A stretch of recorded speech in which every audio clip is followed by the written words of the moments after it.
Alright guys, welcome back to the show. In this episode, we're going to take that motor we built last week and we're going to go put it in the car. So, first things first, let's get that outside. Alright guys, so we got it outside and it's just a little upside down. It's still good, yeah, that car has been jacked up like that since about September. So, we got the cradle already down there and ready to go. So, now we just got to get that motor on that cradle.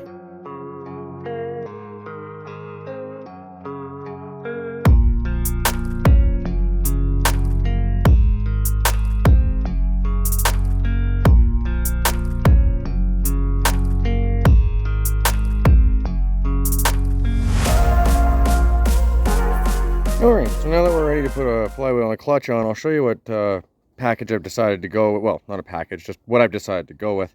So, this is the aluminum flywheel from Fidanza. It's literally the only upgrade you can get from the only company that even offers one. And it takes your factory flywheel from about 18 or 19 pounds down to about 8. So you really reduce the amount of weight in your rotating assembly, thus but your revs will change. You'll notice that when you get off the gas, the rev will fall faster when you're on the clutch or it's in neutral, because the engine will obviously want to not maintain momentum because it doesn't have the weight to maintain that momentum. But it should make it a lot easier and send a lot more power to the ground instead of wasting it spinning 17 or 19 pounds. And attached to this will be this. Now, this is an ACT 6-puck clutch that I got from, well, ACT. So, let's get this open and see what everything inside of it looks like. Alright, so that's pretty much how it comes when you open the box. You got an alignment tool, throw-out bearing, a little bit of, and then how they package it. I've already opened this, actually, just to make sure everything fit. So, they come vacuum sealed. Now, this isn't sponsored by them. I'm just showing you these parts because, well, it's amazing that you can still get some of these aftermarket parts for these cars. So, I'm just letting you know what's available, what's out there, and what it looks like when you open the box. Like, not sponsored, not nothing, so. But yeah, this is looks pretty beefy. Looks like it should handle what I want to do with it. And then the pressure plate is just mounted under this.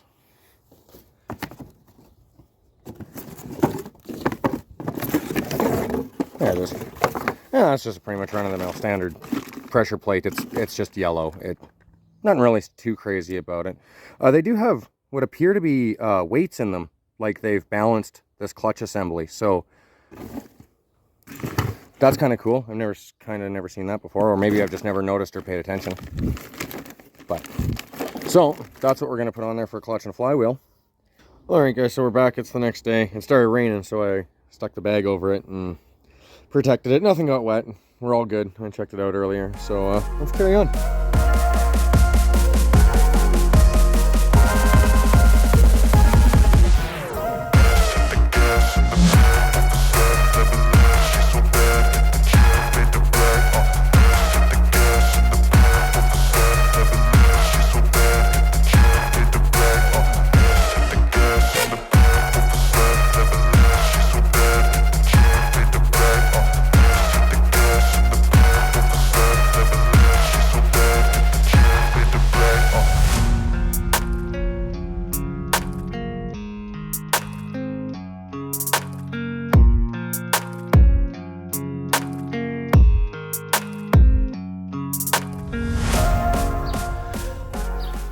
Okay, so because I'm using one of those ported out heads and ported out intakes that the other guys did, I had to modify the gasket a bunch, and there's a couple areas where I'm a little worried that it could be a vacuum leak, because there's not enough gasket there.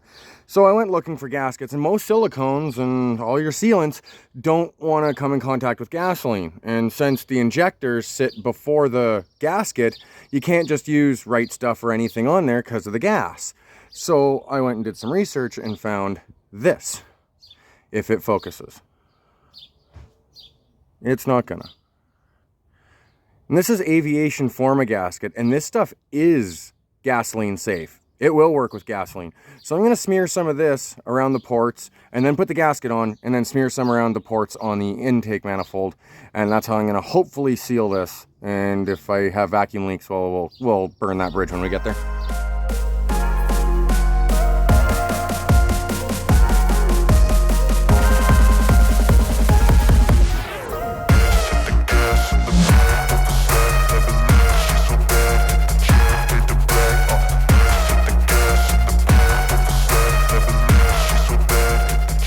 So we've pretty much got this all put back together, but there is one more thing I wanted to notice. So this is a 1995, and it's kind of a bastard year in that it used some first-gen computer stuff and it started integrating some of the second-gen computer changes.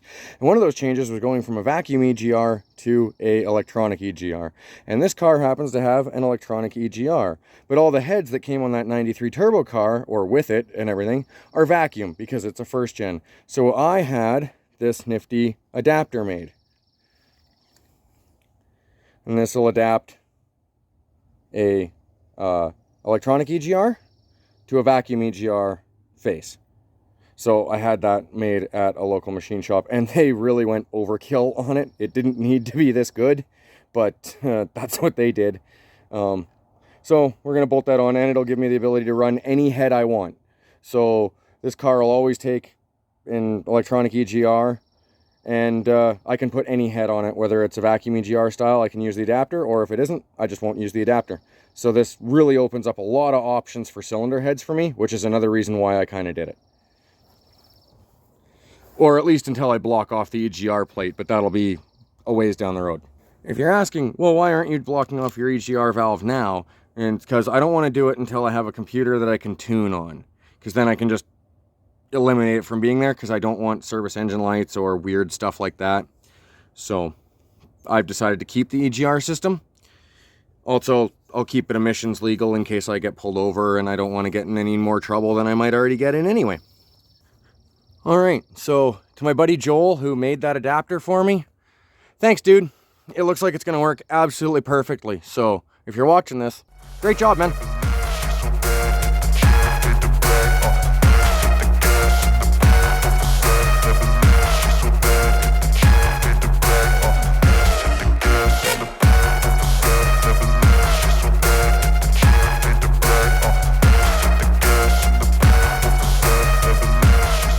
Alright, so now the wiring harness is on and everything's all ready to go. It's time to slide that under there, which is not a task I'm looking forward to.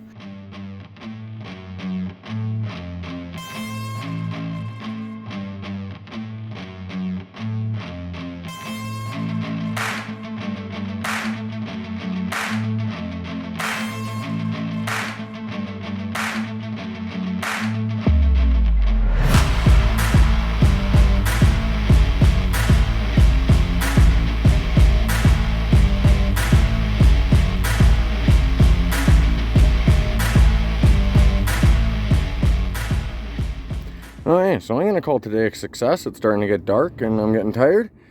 So, engine's in there. It's still sitting on jack stands, but this car is now the closest it's been to the ground since September, so.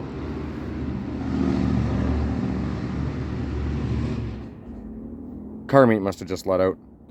Anyway, we'll carry on with this. For me tomorrow, for you right now.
Alright guys, so I've been working away kind of off camera, just tidying up a few things, connecting all the hoses, finishing the wiring harness and fuse box.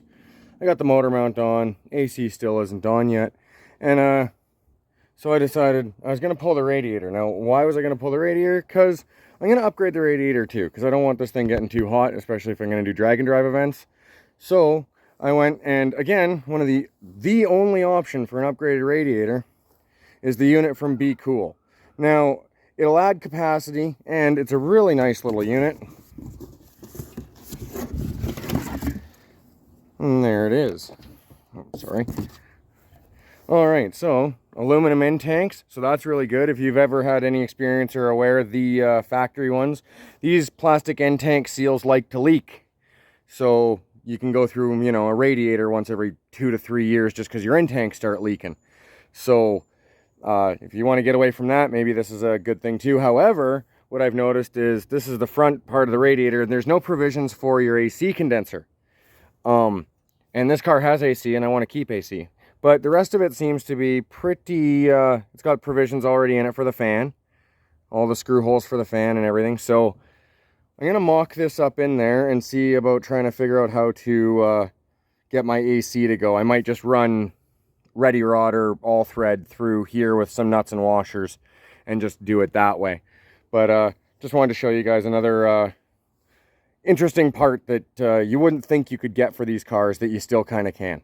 I got that off Summit Racing, by the way. It took about 4 weeks to get here.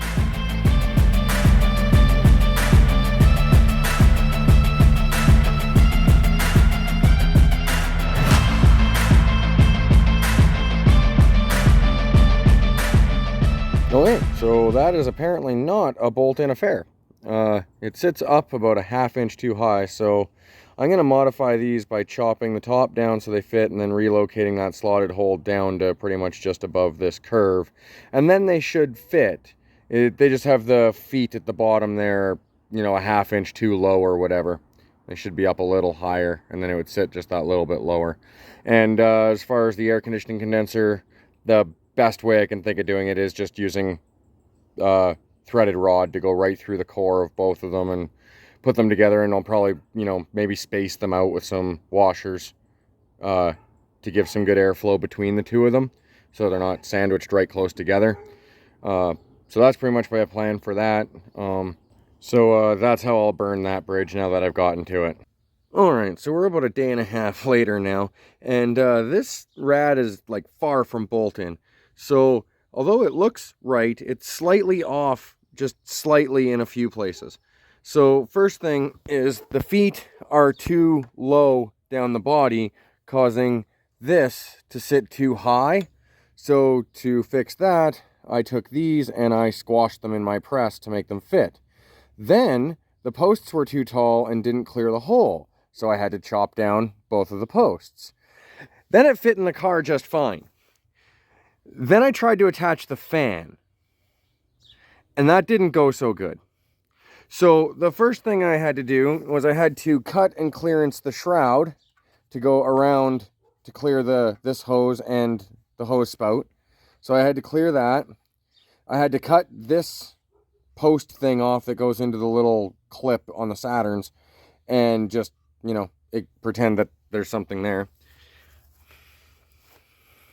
Over here, I had to shave the metal tab that sits in this holder here. I had to shave a bit off of this side of it to get this to fit. I then had to come up here and I had to slightly move where this hole is because it didn't quite line up with this. Also, this was way too long, and I had to cut this down as well, the threaded boss. I had to shave probably about a ½ inch off of it to get it to fit. And now it appears as though everything is good to go. But if you do pick one of these up, be prepared that you're going to spend some time modifying both the rad and your fan and your mounts to make it fit.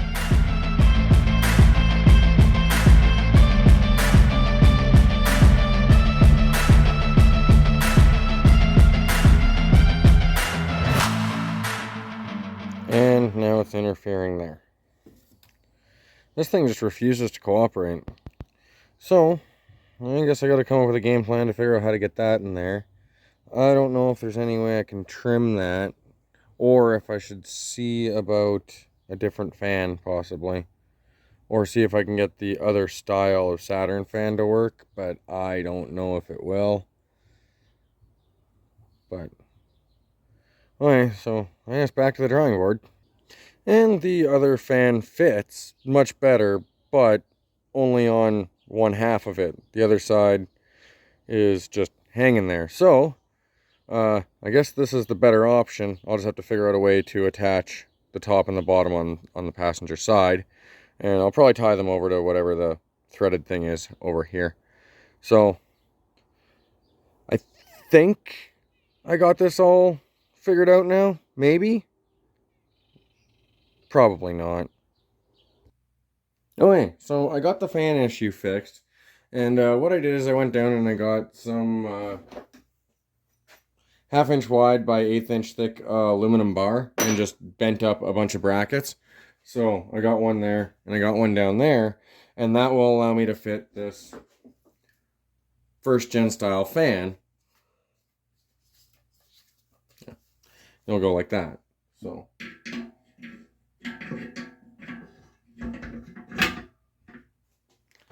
and then that will fit, and that will work, and that will fit in the car. And I've already tested it, so I know it's going to fit.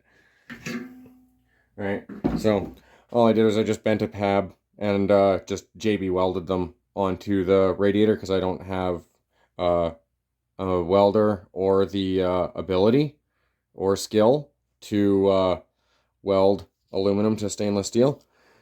So I just use JB weld, and it seems to be working just fine. It'll be good for what we're doing. And then I went ahead and on the other side added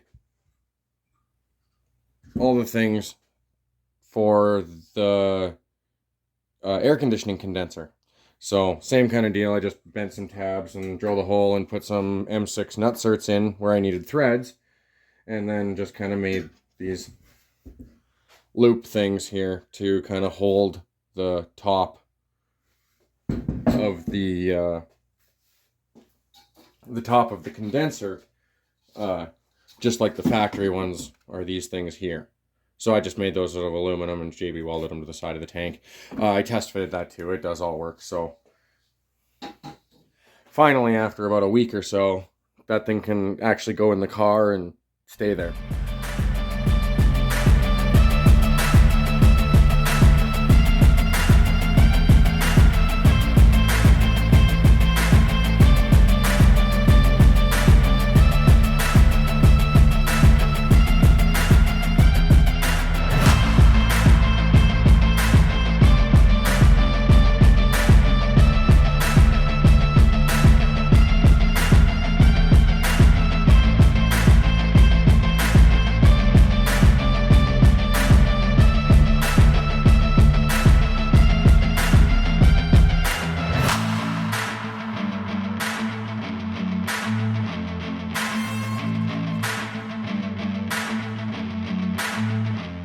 Alright, so I got the rest of everything all quickly put together off camera because it's just little fiddly odds and ends that are really tricky to film.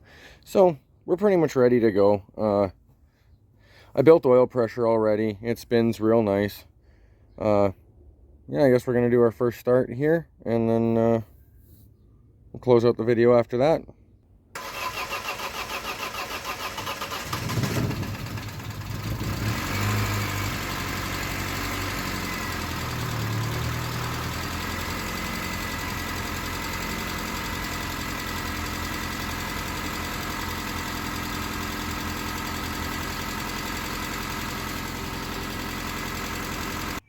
Alright, so after the first start, it sounded pretty good. It's hard to tell because the exhaust pipe is a giant pile of crap. But about like 10 minutes in, it started blowing blue. And so I went and got a bore scope. And number 3 piston is very clearly covered in oil. So we have a problem.